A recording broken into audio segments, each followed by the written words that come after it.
Yes people, कैसे हैं आप लोग? होप सो फ्रेंड्स आप लोग बहुत अच्छे रहे होंगे। मैं बता दूं, मैं भी बहुत बहुत अच्छा हूँ फ्रेंड्स। नाउ फ्रेंड्स, हम लोग स्टार्ट करते हैं अपनी आज की क्लास। और बेटा हमारी आज की क्लास जो है वो लास्ट क्लास की बेटा कंटिन्यूशन क्लास है। एज यू नो बेटा, हमने लास्ट क्लास के अंदर लुकास क्रिटिक को पढ़ा था। तो आज हम बेटा डिस्कस कर रहे हैं नॉमिनल रिजिडिटी एंड कॉन्ट्रैक्ट्स। ठीक है बेटा, Fisher and Taylor.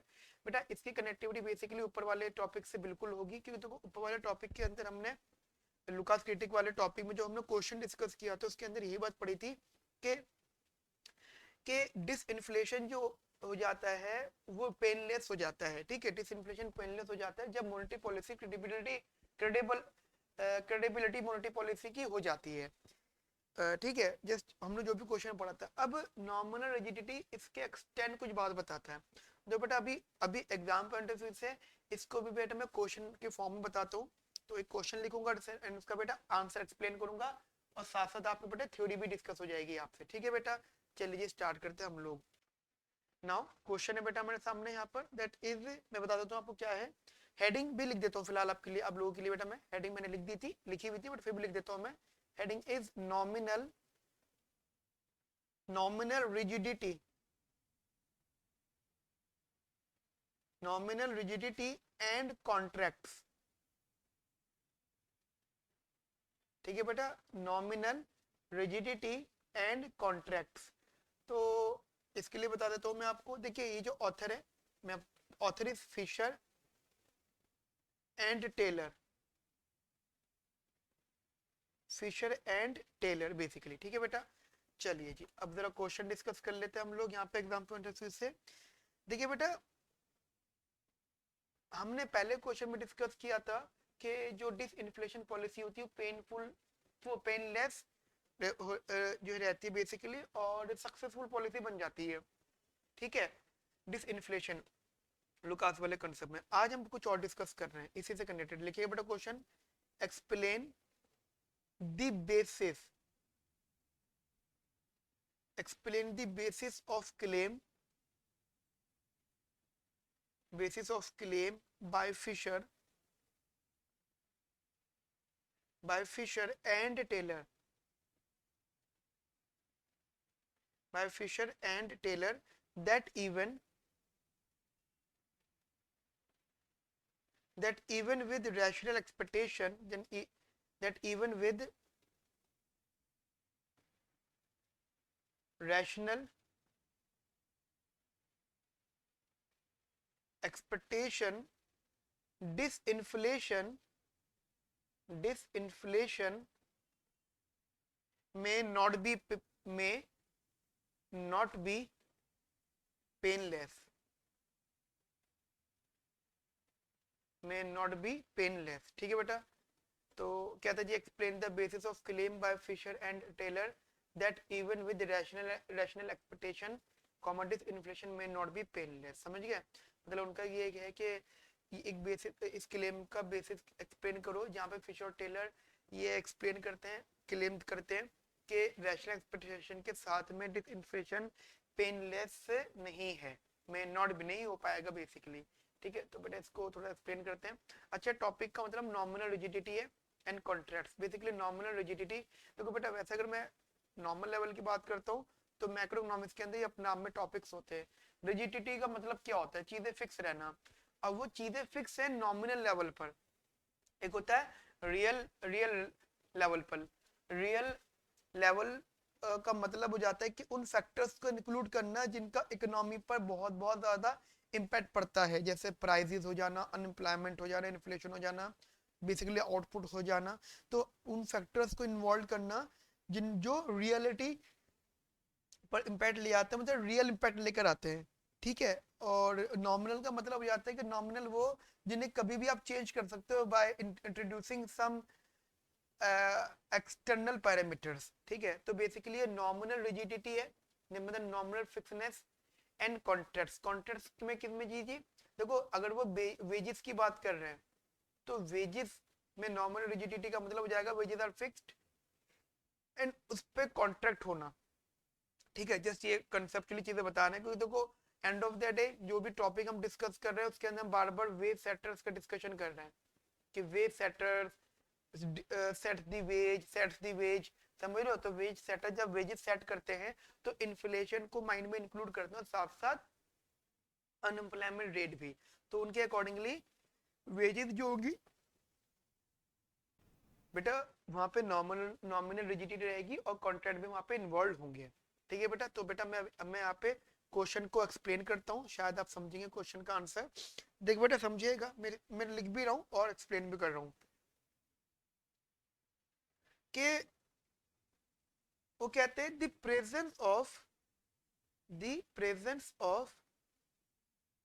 nominal presence of nominal rigidity means that nominal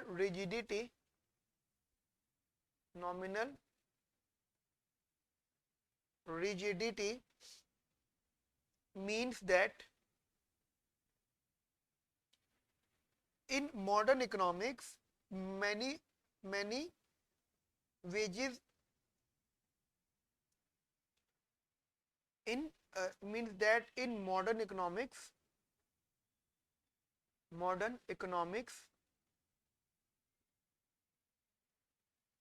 many wages, या अब नॉर्मली कह सकते हो wages and prices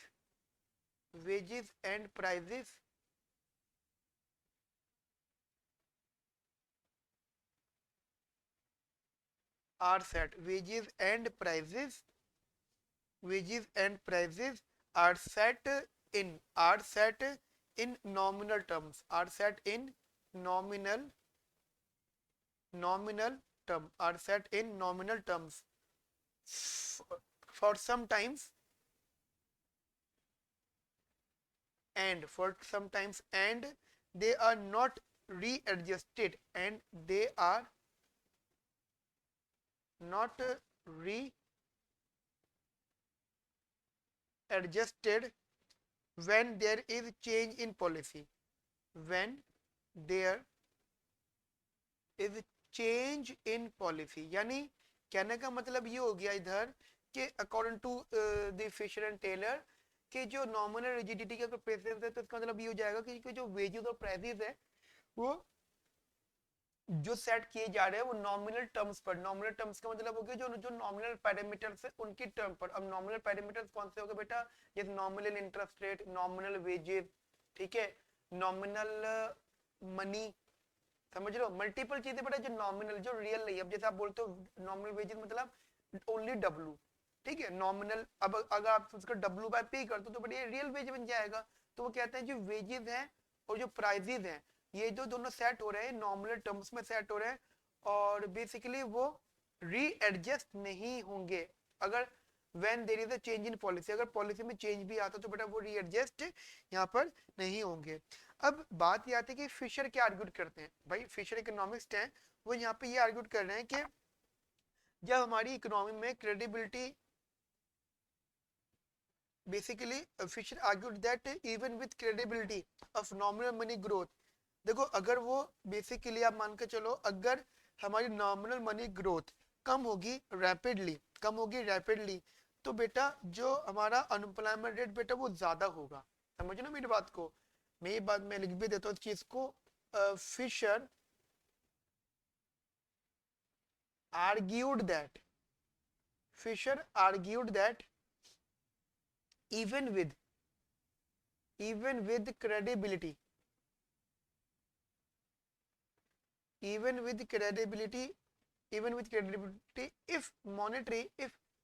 if nominal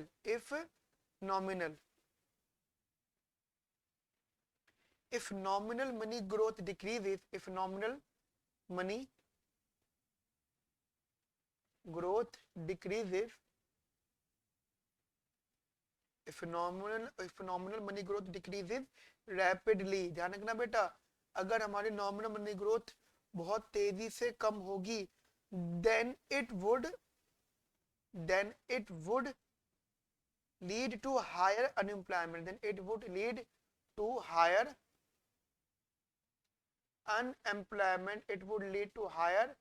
unemployment, ठीक है बेटा, then it would lead to higher unemployment even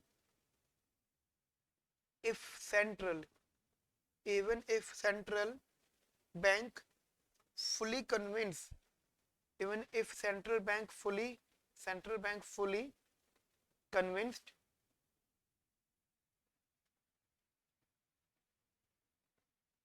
convinced workers confirms that convinced workers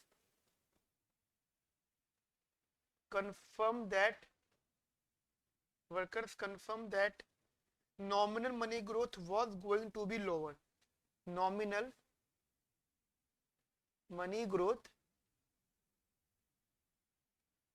was going to be lower. Nominal money growth was going to be lower. Wages set before wages set before the change in policy sets before the change before the change before the change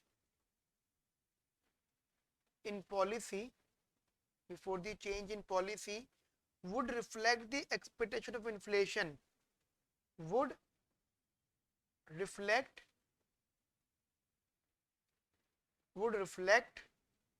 the expectations of inflation would reflect the expectation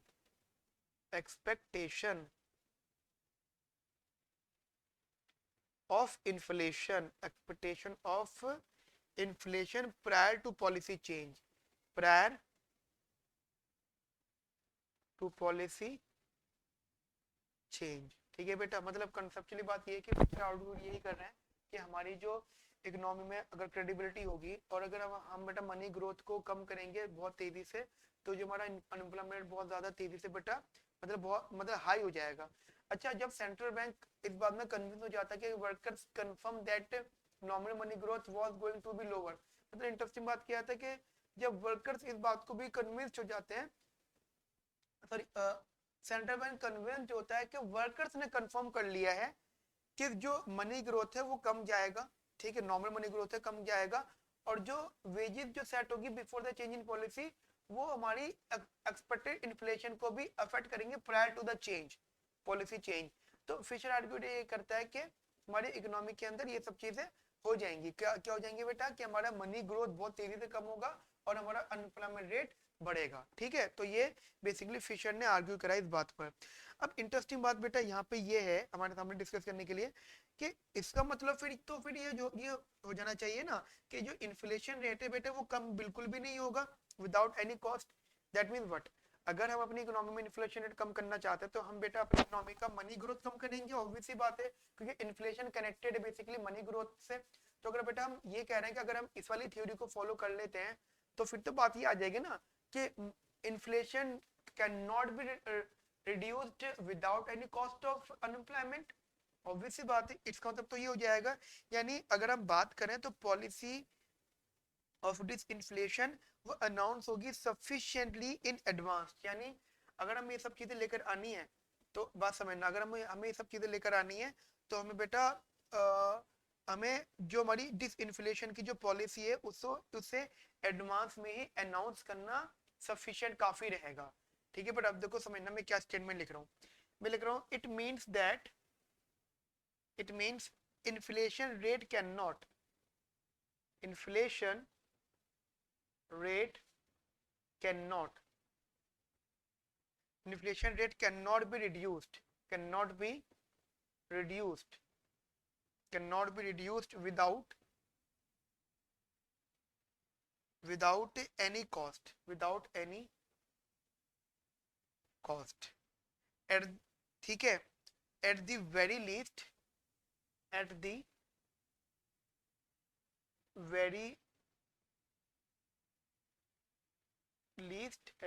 least a policy of disinflation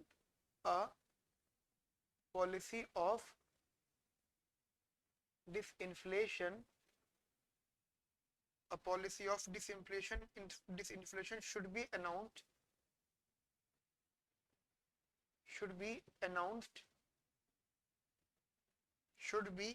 announced sufficiently in advance, announced sufficiently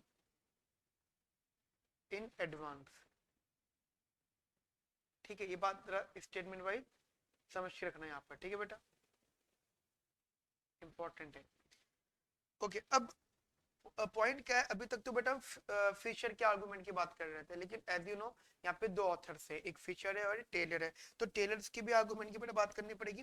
तो tailors argument यही था कि जो हमारी economy के अंदर अगर मैं हमें ये सब चीजें मेंटेन करनी है, तो हमने बेटा हम यहाँ पे वेज कॉन्ट्रैक्ट को मतलब स्टैगर्ड करेंगे, ठीक है। इसका मतलब ये हो जाता है कि जितनी भी वेज कॉन्ट्रैक्ट्स हैं वो they are not executed at one point of time, मतलब वो एक ही बारी में एग्जीक्यूट नहीं होंगे, they are not executed at one point of time, उनको बेटा स्टैगर्ड होना पड़ेगा टाइम के साथ साथ, जैसे जैसे टाइम बीतता जाएगा वैसे वैसे उनको हर बार रिफॉर्म होना पड़ेगा, हर बार उनके अंदर चेंजेस लाने पड़ेंगे, तभी चीजें सही से चल पाएंगी। यानी इफ अगर हम मान के चलते हैं कि too rapid decrease in nominal money growth would not lead to proportional decrease in inflation, जिसकी वजह से बेटा जो हमारा रियल मनी स्टॉक है वो would not fall which reduces growth rate and increment of unemployment rate. ठीक है बेटा, तो यहाँ पर टेलर्स के आर्गुमेंट की बात कर लेते हैं हम लोग। टेलर का आर्गुमेंट बेसिकली बेटा वेज कॉन्ट्रैक्ट पर बेस्ड है, और वही कहते हैं टेलर्स आर्गू इतना करते हैं कि अगर हमें अपनी इकोनॉमी के अंदर इन्फ्लेशन के अकॉर्डिंगली वेज सेट करना है, अनएम्प्लॉयमेंट रेट के अकॉर्डिंगली वेज सेट करना है, तो वेज सेटर्स को वेज कॉन्ट्रैक्ट पर ध्यान देना पड़ेगा, और जो वेज कॉन्ट्रैक्ट को अगर फॉलो भी किया जा रहा है तो उसको टाइम टाइम चेंज करना पड़ेगा, हमें उसको एक कॉस्ट मतलब उससे सेम नहीं रखना पड़ेगा, हर टाइम में हमें चेंज करने पड़ेंगे, जैसे हमारी पॉलिसी चेंज होती है, जैसे पॉलिसी में अमेंडमेंट लेकर आते हैं हम लोग, जैसे कॉन्स्टिट्यूशन में अमेंडमेंट आता है और पॉलिसी रिफॉर्म्ड होती हैं, ठीक है, ऐसे हमें कॉन्ट्रैक्ट को भी गाइस रीडिफाइन करना पड़ेगा, जिससे हमारी इकोनॉमी में वेजेस ठीक से सेट हो पाएंगी, ठीक है। तो बस मैं एक छोटा सा स्टेटमेंट और लिख देता हूँ यहाँ पे, that is Taylor's argument is that Taylor's argument is that wage contracts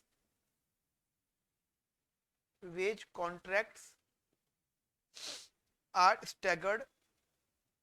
are staggered, which means that all wages which means that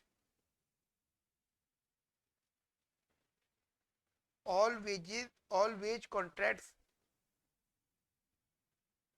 wage contracts are not executed are not executed are not executed at one point of time at one point of time.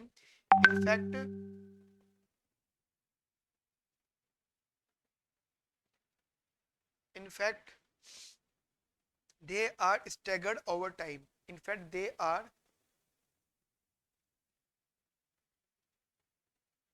staggered over time. Therefore, too rapid a decrease in nominal too rapid a decrease in nominal money growth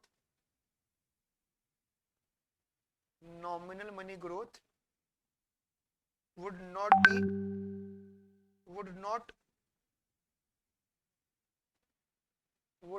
lead to proportional decrease in inflation to proportional decrease in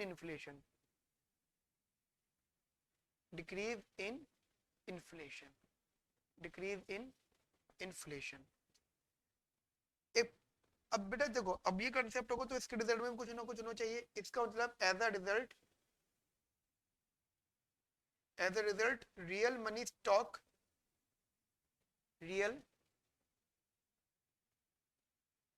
money stock would, real money stock would not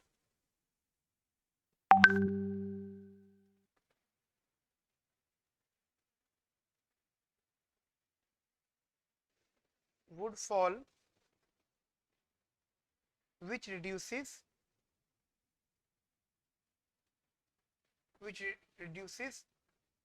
growth rate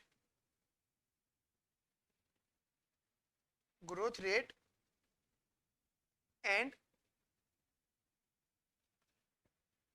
increase in unemployment, ठीक है, unemployment rate.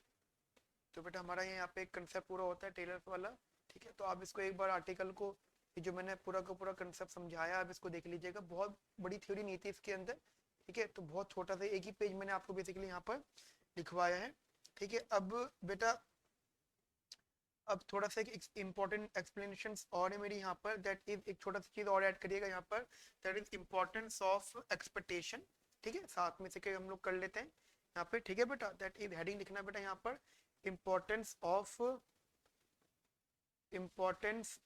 Expectations,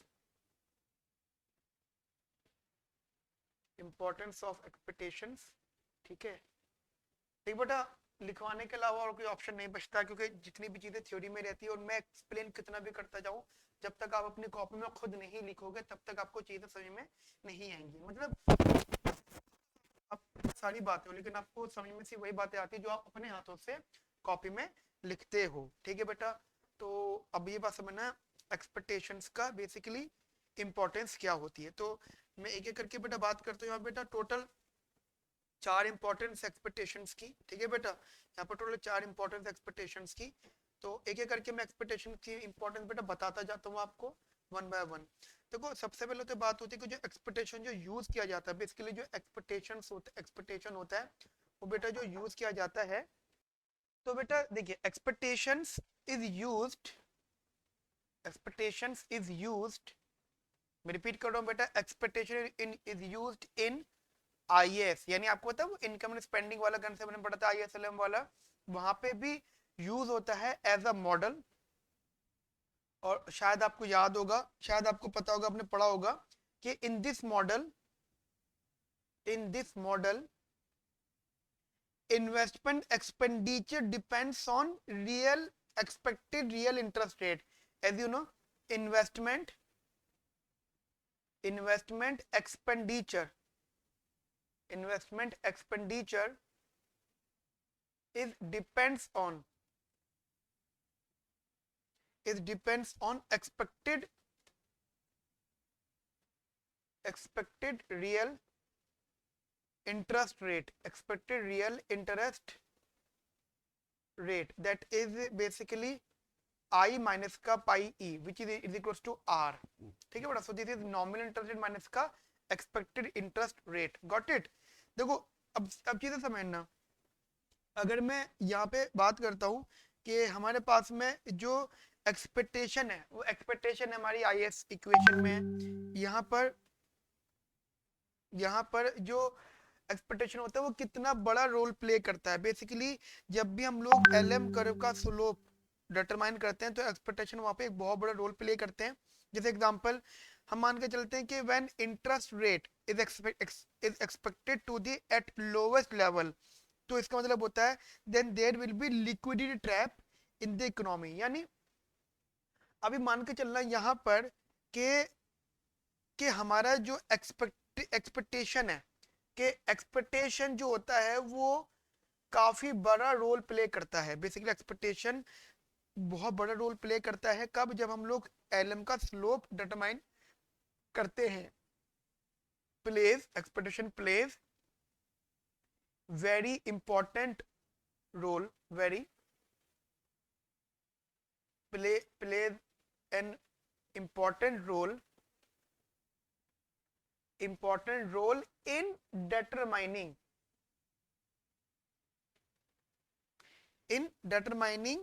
slope of LM curve, basically जब हम लोग L M curve का slope निकालते हैं, उसमें ही हम इस चीज को डिटरमाइन बेसिकली करते हैं। ठीक है बेटा, जिस अगर मैं बात करता हूँ, अगर हमारा, अब मान के चलो कि हमारा जो इंटरेस्ट रेट है वो एक्सपेक्टेड होता है बहुत ज़्यादा नीचे लेवल पर, तो हमें बेसिकली लिक्विडिटी ट्रैप में आ जाते हैं। इसका मतलब क्या हो गया कि जब इंटरेस्ट रेट एक्सपेक्टेड हो at a very lowest level, तो there will be liquidity trap in the economy. इसका मतलब बेटा ये होता है कि increase in money supply will be held in cash balance and it will not be use to buy bonds. In that case government monetary policy becomes ineffective. बड़ी important concept है, मैं लिख भी रहा हूँ बेटा इस बात को। ठीक है बेटा, इसका मतलब हो जाता है, फॉर एग्जाम्पल पॉइंट से लिखिएगा, for example when interest rate, when interest rate is expected to be, is expected to be, when interest rate is expected to be at lowest level, at lowest level, at lowest level, then then there will be liquidity trap, then there will be, then there will be liquidity trap, then there will be liquidity trap in the economy, in the economy, then there will be liquidity trap in the economy, which means basically, which means that increase, which means that increase in money supply, increase in money supply, increase in money supply will be held in cash, will be held in cash, will be held in cash balance, cash balance and cash balance and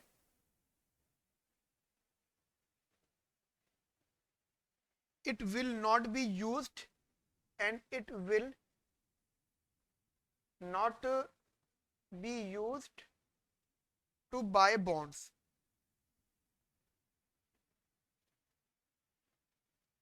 In that case, अब बेटा होगा क्या, जो हमें अभी तो बात कर रहे हैं कि हमारा जब इंटरेस्ट रेट का एक्सपेक्टेशन काफी लो लेवल पर होगा, तो यहाँ पे हम एक तरह से लिक्विडिटी ट्रैप में आ जाएंगे, जिसकी वजह से क्या होगा कि जो मनी सप्लाई इंक्रीज होगा वो कैश की फॉर्म में होगा और हम लोग बॉन्ड्स को बाय नहीं कर पाएंगे। और in case, in this case, in that case monetary policy becomes ineffective. In that case monetary policy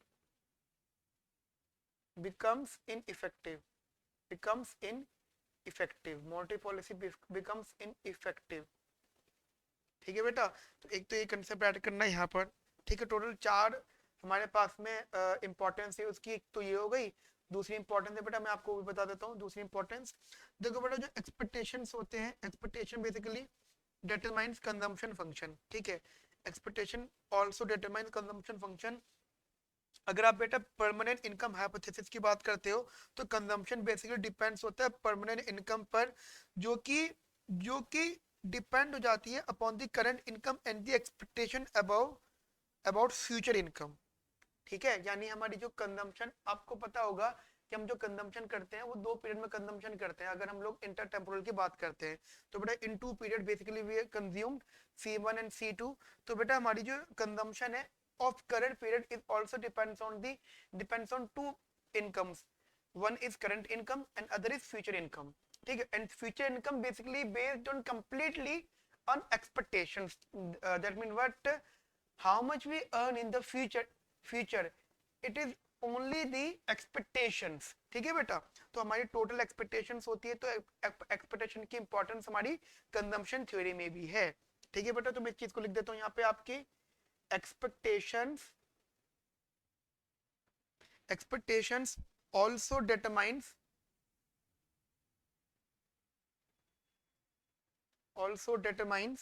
consumption function।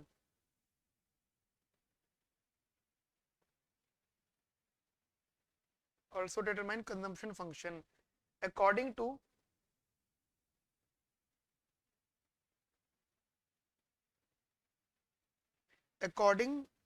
permanent income hypothesis. According to permanent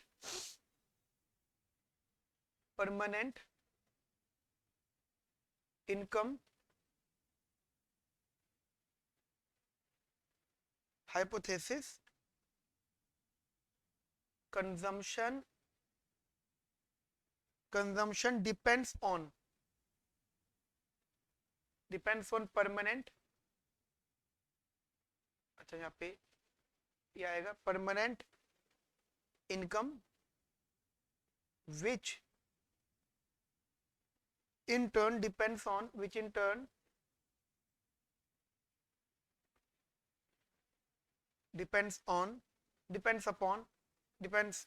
current income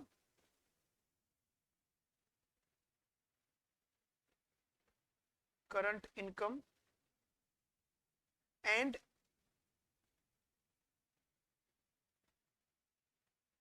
expectation about future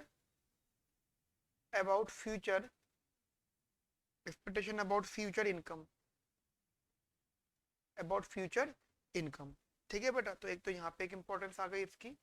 उसके बाद जो हमारे पास third इसकी importance आएगी, that is concept of expectation is also used in determining the natural unemployment rate। समझ के रखना बेटा कि एक्सपेक्टेशन बेटा नेचुरल अनएम्प्लॉयमेंट रेट को भी डिटरमाइन करने में यूज होता है। अगर बेटा हम लोग बात करें फ्रीडमैन की, ठीक है बेटा, तो फ्रीडमैन के according to Friedman, and you know Friedman एक बहुत बहुत बड़े इकोनॉमिक्स हैं, बहुत बड़ा नाम है इकोनॉमिक्स में। तो उनके अकॉर्डिंगली बेटा जो हमारा अनएम्प्लॉयमेंट रेट होता है वो नेचुरल रेट ऑफ अनएम्प्लॉयमेंट क्या हो जाएगा, only when actual price is equal to the expected price. समझ रहे हो? देखो वो ये कहते हैं कि unemployment rate is equals to natural unemployment rate when the actual price is equals to expected price। इसका मतलब when the expectations are realized, then your unemployment rate becomes natural unemployment।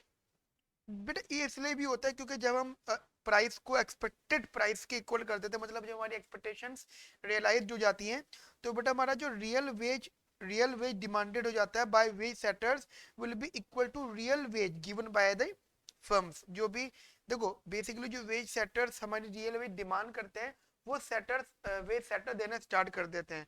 तो बेटा यहाँ पर भी हमारा ये एक्सपेक्टेशंस इंपॉर्टेंट होता है जब हम लोग अनएम्प्लॉयमेंट की बात कर रहे होते हैं, ठीक है बेटा। तो मैं लिख देता हूँ यहाँ पे concept of expectations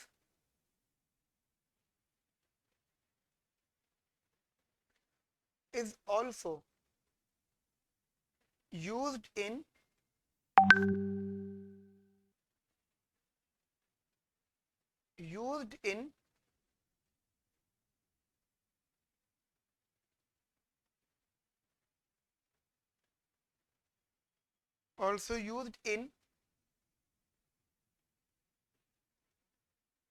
determining natural rate of unemployment, ठीक है, UN।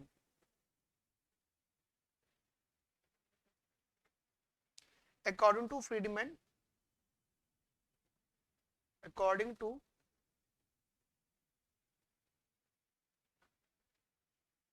Friedman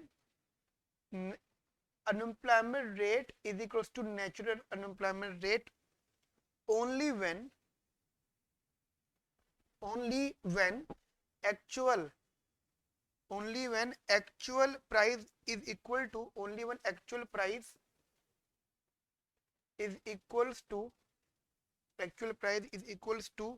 expected price, ठीक है। when actual price is equals to expected price then, ठीक है, एक्सपेक्टेड प्राइस। एक तो बात ये समझना। अच्छा इसका मतलब एक ये भी कहते हैं it is also because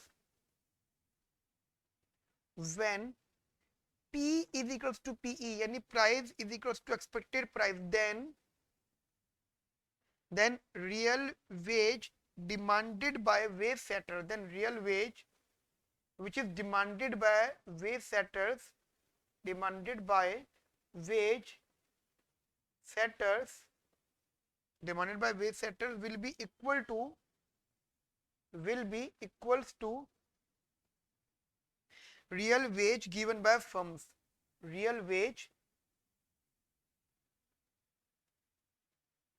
given by firms. Real wage given bye firms. ठीक है, तो एक तो बेटा ये इंपॉर्टेंट पॉइंट है हमारे पास में।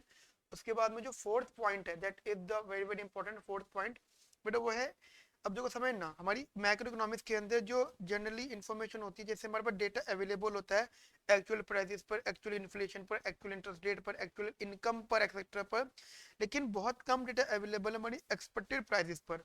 तो basically expectations are also used in macro economic level.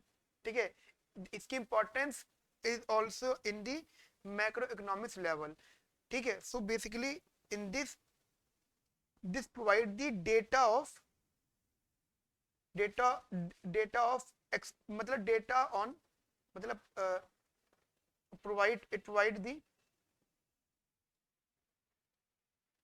provides the database on inflation, on price, on price. अच्छा, it provides the data on expected price, expected inflation, expected income and etcetera. ठीक है, तो basically जितनी भी चीजें वो expectations पर based है, सबका डेटा हमें एक्सपेक्टेशन थ्योरी प्रोवाइड करवाता है। ठीक है बेटा, तो यहाँ पे हमारे कंसेप्ट कंप्लीट होता है इन्हीं ऑथर का जो हमने यहाँ पे भी डिस्कस किया है। ठीक है, ये जो बेटा इंपॉर्टेंस है इसकी, ये एक अलग ऑथर की है। तो क्या है कि इस यूनिट के अंदर एक्सपेक्टेशंस को मल्टीपल ऑथर्स की साइड से इंक्लूड किया गया है। तो ये एल्टफील्ड एक बुक है, उसका चैप्टर नंबर 1 का एक छोटा सा पोर्शन है, that is importance of expectation. ये चीज कह सकते हो कि आपको नोट फॉर्म में आपको प्रोवाइड करा दिया गया है। ठीक है, तो बेटा हमारी आज की क्लास में यहाँ तक हो गया है। इसके बाद बेटा हम लोग नेक्स्ट क्लास के अंदर डिस्कस करने स्टार्ट करेंगे अपना अगला topic, and hope to get बेटा मेरे नेक्स्ट क्लास के अंदर एक्सपेक्टेशन और टॉपिक भी कंप्लीट हो जाएगा। ठीक है बेटा, okay friends, have a nice day, thank you, bye bye, take care.